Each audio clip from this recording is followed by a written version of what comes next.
Welcome again to the unique garden of the moss temple, Saiho-ji.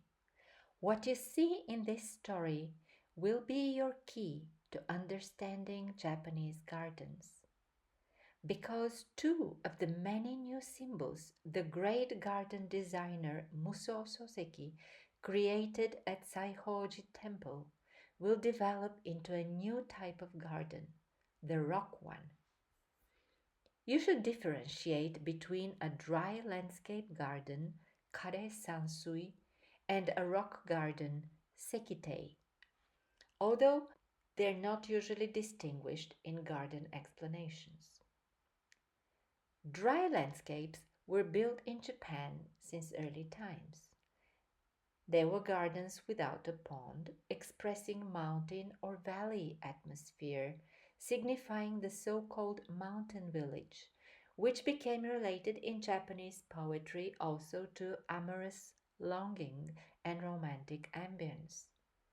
We read about such gardens in The Tale of Genji, the 11th century novel by the court lady Murasaki Shikibu, and I talk about them in the fifth movie. The idea of that mountain village came, maybe, from the ancient Chinese story in which a fisherman, attracted by the beauty of blossoming wild peaches, finds a cave through which he enters a secret village inhabited by mountain-dwelling immortals. Or maybe from the Taoist myth about the garden of the Queen Mother of the West, with peaches granting eternal life. Stone arrangements also existed on the bank of the pond in early Japanese gardens. Remember the stone arrangement of the Buddhist Mount Meru in one of the first gardens in Japan, the one at the Eastern Palace, Toin of the Imperial Palace in Heijo, today's Nara City. I talked about it in the third movie. Both features were inspired, of course, by Chinese gardens. But Musô Soseki did something different, something new, something unseen until that moment in China. Let us climb up the moss path above Saiho-ji's pond and pass through the roofed gate which stands between the lower and the upper gardens. A small white building swims up before our eyes. This is the Shito-an, Musô Soseki's meditation retreat. In front of it and by its side, we spot some stone arrangements. Look well. One of the arrangements outlines the form of a huge turtle, a turtle island without a pond. What is its meaning and why this great garden designer decided to set this composition near his cabin? To understand better, we should think about the meaning of the name he gave to his meditation spot, Shitoan, cabin of pointing east. This name is related with the great Zen master Liang of the Tang period. The story is recorded in the Anthology of the Patriarchal Hall, or Zutang-ji, from the 10th century and other ancient Chinese books. Once Liang went to hear some lectures of the then famous Zen teacher, the founder of the Hongzhou Zen school, Mazu Daoyi.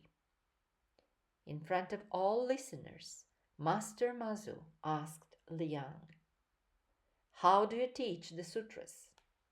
"I teach them with my heart and mind," Liang replied.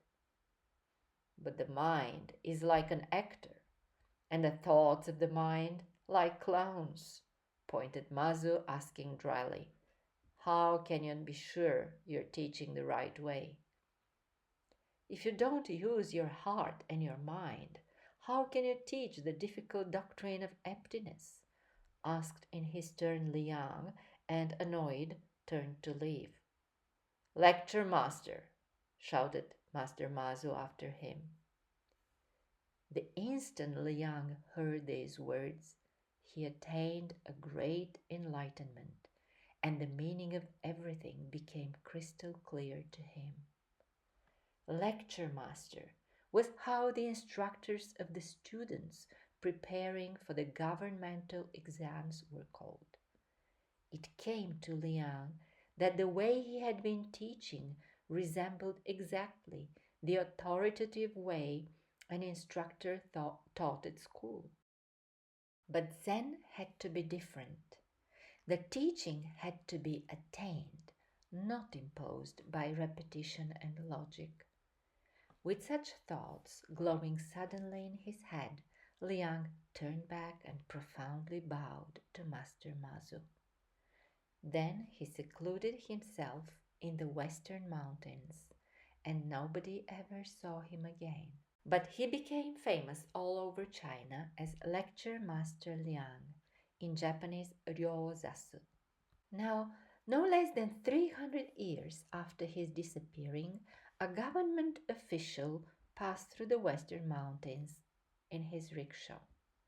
Suddenly, rain started to fall, then stopped as abruptly as it had started. When the rain stopped, the official saw a monk in a robe made of leaves, sitting in meditation on a large rock. The face of the man was gray, but his eyes were bright. Drops of the rain glittered on the long hairs of his eyebrows. His white as snow hair came down to his waist and rendered him a special air.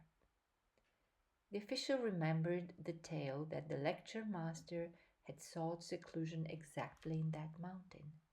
He jumped off the rickshaw and greeted the monk, then asked him if he were not by chance Master Liang.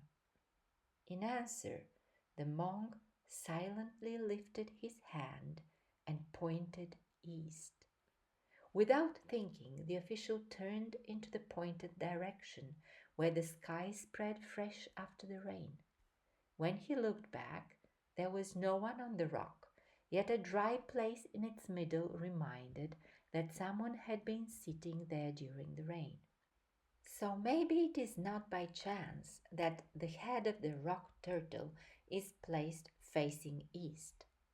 Maybe through this turtle island on dry land, Musô Soseki sought to tell us to look beyond what we see before our eyes. Next to the cabin of pointing east, there is another stone arrangement, a very large one. It expresses the Dragon Gate waterfall, the story of which we discussed in the 7th movie. The legendary waterfall where fish could become dragons if they managed to jump over the chutes. Zen masters should have seen in this legend a symbol of the difficult way to enlightenment and expressed it in gardens as a several-layered waterfall. The jumping carp there was expressed by a special carp or fish rock, Gyoseki, only that in Musô Soseki's case, no water runs down the stones. The first dry waterfall in Japan. It certainly must transmit the same unspoken message. Look beyond what is in front of you. Look at the idea. Such must be the meaning of the dry landscape rock arrangements Musô Soseki created close to the cabin of pointing east. There were rock gardens in China, and some of them meant to be looked at rather than walked in.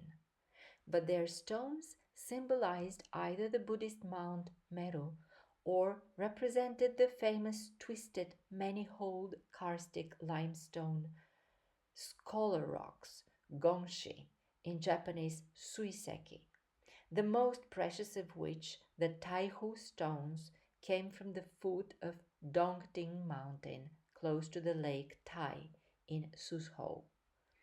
These curious stones express the Taoist idea of energy flow and are supposed to bring good health and success to the owners of the garden.